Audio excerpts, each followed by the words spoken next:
2 ta' April, San Franġisku ta' Pawla, eremit, għex bejn l-1416 u l-1507. Il-ġenituri ta' San Franġisku li kienu joqogħdu f'Pawla f'Kalabria l-Italja baqgħu bla tfal għal 15-il sena. Imbagħad kellhom 3 wara xulxin, il-kbir fosthom Robertu. Meta Robertu kien għadu żgħir, intefħitlu għajnu x-xellugija, hekk li kien hemm periklu li kien se jama minna. Il-ġenituri tiegħu għamlu weda ma' San Franġisk ta' Assisi li jekk ifieq ilibsuh il-libsa tal-patrijiet Franġiskani u jibatuh għal sena jgħix f'kunvent tal-ordni. U fieq. Din il-weda ħelisa meta kellu 13-il sena. Wara, flimkien mal-ġenituri tiegħu mar pellegrinaġġ u żar Ruma, Assisi u Loreto. Meta kellu 15, bidel ismu Franġisku u mar jgħix għalih waħdu fuq biċċa art ta' missieru sakemm sab qar u beda jgħix fih. Żewġ żgħażagħ saru jafu bih u marru jgħixu miegħu. Fl-1435 bnew kappella u 3 ċelel. Assis mill-parroċċa kien imur iqazzilhom. In-numru ta' żgħażagħ li bdew imorru jissieħbu miegħu baqa' dejjem jikber u fl-1454 bl-għajnuna tal-poplu bena kunvent u knisja u l-membri bdew jgħixu f'regola ta' faqar u umiltà u sawm kuljum. San Franġisk semma din il-komunità tiegħu l-Ordni tal-Minimi li ċken fost l-iżgħar. Fuq ix-xewqa tal-Papa Sistu IV mar jassisti lill-Re Luigi XI ta' Franza li kien qed imut.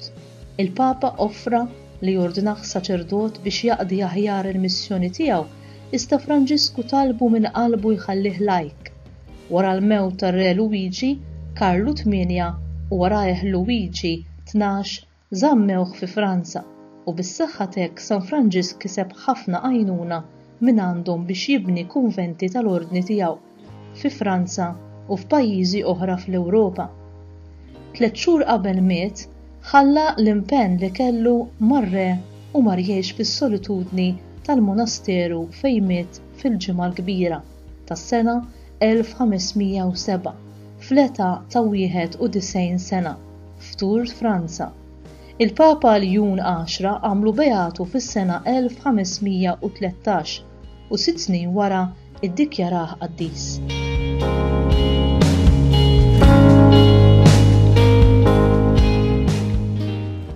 Il-ħajja ta' San Franġisku ta' Pawla kienet straordinarja sa mill-mument ta' twelidu.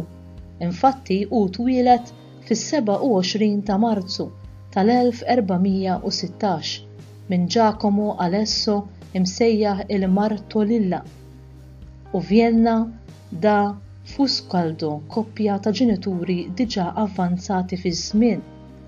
Fi-żmien li jagħmel il-kunvent biex iżomm il-weda huwa wera li kellu doti eċċezzjonali. Kien jaġġab lill-patrijiet meta kienu jaraw ħrieqet mal-art, jagħmel sawm kontinwu u jitlob ħafna.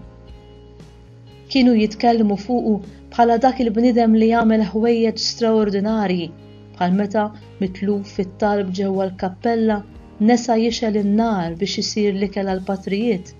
Allura meta nduna ġera ġirja waħda l-kċina fejn meta għamel is-sinjal tas-salib xel in-nar u ftit mumenti wara l-ikel sar.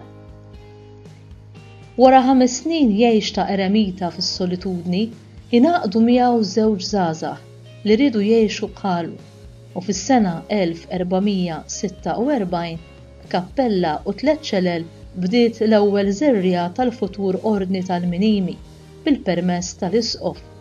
L-għaqda tiegħu komplet tikber tant li nħasset il-ħtieġa li jkabbar il-post fejn kienu jgħixu. Huwa kien jagħmel ħafna prodiġi bħal meta b'daqqa ta' bastun ħareġ l-ilma mill-bdat biex jaqta' l-għaġġ tal-ħaddiema. L-istemma tal-ordni tiegħu hija tarka bil-kliem imħabba. Il-fama ta' dan il-patri ta' statura ħoxna bil-leħja u xar li huwa ma kien jaqta' qatt, xterdet man-naħa t'isfel u minħabba f'hekk kellu jitlaq minn Pawla biex iwaqqaf aktar kunventi f'diversi lokalitajiet tal-Kalabrija. Kien mitlub biex iwaqqaf komunità f'Milazzo ġewwa Sqallija u ma' żewġ fratelli wasal biex jaqsam Messina. Talab lil kaptan ta' dgħajsa tas-sajd biex jieħdu fuq id-dgħajsa u jwasslu n-naħa l-oħra, iżda meta ra li ma kellux biex iħallas irrifjuta. Imbagħad Franġisku raba t-tarf tal-mantel tiegħu mal-bastun u tela flimkien maż-żewġ ħutu u qasam il-baħar b'dik id-dgħajsa tal-qluħ magħmula tal-mument. Dan il-miraklu kien konfermat minn żewġ xhieda oħra okularti fosthom il-kaptan Pietro Colassa ta' Contona, port żgħir fuq il-kosta ta' Kalabria li sobiħ ħafna u qatt ma seta' jsib komfort għar-rifjut tiegħu. Mirakli oħra għamel bil-bosta fosthom li fejja il-morda u qajjem il-mejtin. Kien jaqbes għall-fqar u jitkellem kontra min ikun jaħqarhom. Ir-re ta' Napli ra fih persuna perikoluża u bagħat xi soldati biex jalqulu ħalqu, iżda huma ma setgħux jarawh għax għamel lilu nnifsu inviżibbli. Huwa miet fit-2 April tas-sena 1507 ġewwa Franza meta kellu 91 sena. Il-qabar tiegħu sar lok ta' pellegrinaġġi, iżda ma ħalisiex mill-profanazzjoni meta l-Ugonotti ħarqu l-ġisem tiegħu u ma ħallewx ħlief irmietu ftit għadam. Il-ftit relikwi li fadal ġew ukoll profanati waqt ir-Rivoluzzjoni Franċiża. Iżda fl-aħħar il-fdalijiet tiegħu sabu ruhom ġewwa is-Santwarju ta' Pawla fejn huwa meqjus bħala il-patrun tal-belt. U int, kemm tara valur f'ħajja ta' talb, penitenza u servizz il ħutek il-bnedmin? Kemm tipprova taħbi l-emil tajjeb tiegħek biex bih tagħti glorja l-Alla biss u tibqa' umli? Qed tipprova tgħix ħajja ta' qdusija skont l-istat tal-ħajja tiegħek?